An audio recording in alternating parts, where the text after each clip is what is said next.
রাজনীতিবিদের মতো আপনাদেরকে প্রতিশ্রুতি দিয়ে যাব না যে আমরা এই করব সেই করব, আপনাদের সকল সমস্যার সমাধান করে দিব। সরকার থেকে বের হয়ে আসার পরে ঢাকা শহরে কিন্তু আমার আজকে প্রথম পথসভা, যদিও বৃষ্টি হয়েছে তারপরে আমরা সেটি কন্টিনিউ করছি এবং প্রথম পথসভাতে আমি আপনাদের কাছে আসতে পেরেছি, মোহাম্মদপুরে এবং এই ক্যাম্পে আসতে পেরেছি। এটা আমার জন্য একটা সৌভাগ্যের এবং আমার জন্য একটা অন্যরকম অভিজ্ঞতা।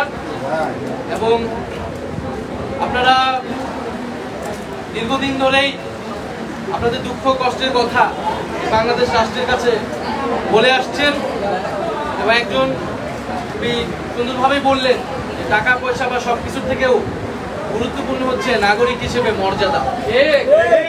আমরা জাতীয় নাগরিক পার্টি সেই নাগরিক মর্যাদার জন্যই আসলে লড়াই করি, যে বাংলাদেশের প্রতিটি মানুষ তার ধর্ম, তার জাতি পরিচয়, তার সম্প্রদায়গত পরিচয়, ভাষাগত পরিচয় আলাদা হতে পারে, বৈচিত্র্য থাকতে পারে, কিন্তু আমরা নাগরিক হিসেবে একটা রাষ্ট্রে বসবাস করি এবং এই রাষ্ট্রের যে শিক্ষা, স্বাস্থ্য, কর্মসংস্থান থেকে শুরু করে যে রাজনৈতিক অর্থনৈতিক অধিকারগুলো, সেই অধিকার পাওয়ার অধিকার সকলেরই রয়েছে।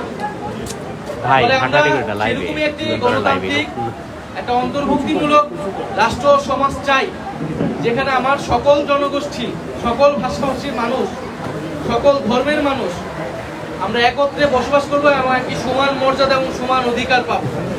এটা আমাদের স্বপ্ন এবং আমরা বিশ্বাস করি এই স্বপ্নের জন্যই গণ-অভ্যুত্থান আসলে ঘটেছিল। ফলে এই গণ-অভ্যুত্থানের আকাঙ্ক্ষাকে আমরা ধারণ করে এগিয়ে যাব। আরেকটি বিষয় আমি বলবো যে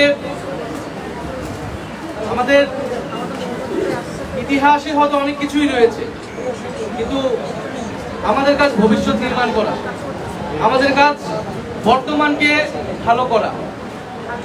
এবং বাংলাদেশে আসলে নানা ভাষাভাষী, নানা জনগোষ্ঠীর মানুষ রয়েছে। ঊর্ধ্ব ভাষা এবং ঊর্ধ্ব জনগোষ্ঠীর মানুষ বাংলাদেশেরই অংশ। বাংলাদেশের সভ্যতা, বাংলাদেশের সংস্কৃতি এই সব কিছুর সাথেই জড়িয়ে রয়েছে ঊর্ধ্ব ভাষা এবং এই ঊর্ধ্ব ভাষী জনগোষ্ঠী।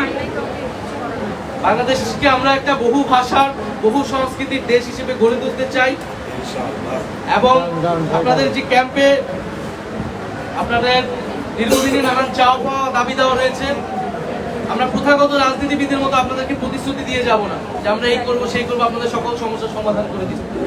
আমরা শুধু এতটুকু বলতে চাই যে আমাদের সেই সব নিয়তটা আছে। আমরা আজকে এসেছি এবং এটাই আমাদের শেষ আশা নয়, এটা আমাদের শুরু। আপনাদের সাথে সেই সম্পর্ক, সেই বন্ধন, আমাদের সক্ষমতা অনুযায়ী আমরা আপনাদের পাশে থাকবো, আপনারা আমাদের পাশে থাকবেন। বাংলাদেশকে আমরা নতুন ভাবে দেখতে চাই এবং নতুন এবং তরুণদেরকেই সামনে রেখে আমরা বাংলাদেশকে গঠন করতে চাই। আর আপনারা এখানে একটা স্কুল, সুন্দর একটা স্কুল, এবং এখানে আপনারা শিক্ষার আলো ছড়িয়ে দিচ্ছেন আপনাদের নিজস্ব সক্ষমতার মধ্য দিয়েও। আপনারা স্বপ্ন দেখাচ্ছেন শিক্ষার্থীদের, বাচ্চাদেরকে, সে বড় হয়ে কিছু করবে। হয়তো এই রাষ্ট্র অনেক কিছু দিতে পারছে না, কিন্তু আপনারা আপনাদের মতো চেষ্টা করছেন, সেই জন্য আপনাদেরকে আন্তরিকভাবে কৃতজ্ঞতা এবং ধন্যবাদ জানাচ্ছি। এবং আমরা আশা করবো যে এই তরুণ প্রজন্ম যেই কারণে রক্ত দিয়েছে এবং যেই স্বপ্ন নিয়ে সামনে এগিয়ে যাচ্ছে, সেই স্বপ্নে আপনারা আমরা সকলেই শামিল হব। আপনারা আমরা আসলে এক বাংলাদেশের নাগরিক এবং সেই নাগরিক মর্যাদা আমরা রক্ষা করব, নিশ্চিত করব। সেটাই হচ্ছে আপনাদের প্রতি প্রতিশ্রুতি। এবং এখানে আকরাম রয়েছে, আমাদের জাতীয় নাগরিক পার্টি আজকে গুরুত্বপূর্ণ নেতৃবৃন্দ এখানে রয়েছে, তাসলিম জারা আপু আসিছেন, মনিরা শারমিন, আমাদের এম শোয়েব রয়েছেন, আমাদের মীর মঞ্জুর ভাই রয়েছেন এবং মোহাম্মদপুরেই থাকেন। ওনাদের অনেকেই, ওনারা আপনাদের সাথে যোগাযোগ করবে, আপনাদের যে কোনো সমস্যা, সুখ দুঃখের পাশে থাকবে। আপনারা আমাদের পাশে, আমাদেরকে জানাবেন আপনাদের সমস্যাগুলোর কথা, আমরা সর্বোচ্চ চেষ্টা করব আপনাদের পাশে থাকার। আর সর্বশেষ বলবো যে অন্তর্বর্তী সরকার গঠিত হয়েছে গণ-অভ্যুত্থানের কমিটমেন্ট নিয়ে, এবং গণ-অভ্যুত্থানের কমিটমেন্ট ছিল কি? সংস্কার, বিচার, এবং যাতে আর কোনো স্বৈরতান্ত্রিক সরকার বাংলাদেশে আসতে না পারে। আমাদের কিন্তু সেটার জন্য লড়াই করতে হবে এবং সেটা যাতে নিশ্চিত থাকে, এটাই কিন্তু আমাদের শহীদদের প্রতি আমাদের কিন্তু কমিটমেন্ট, আমাদের শহীদের রক্তের প্রতি শপথ। ফলে ইনশাল্লাহ আমরা বাংলাদেশকে সঠিক পথে রাখবো, বাংলাদেশ যাতে ভুল পথে না যায়। এবং আপনারা যারা এখানে শিক্ষার্থীরা রয়েছেন, তরুণরা রয়েছেন, আপনারা স্বপ্ন দেখবেন এই দেশটা আপনাদের, এই দেশটা আমাদের, এই দেশের সমান অংশীদার আপনারা আমরা সবাই।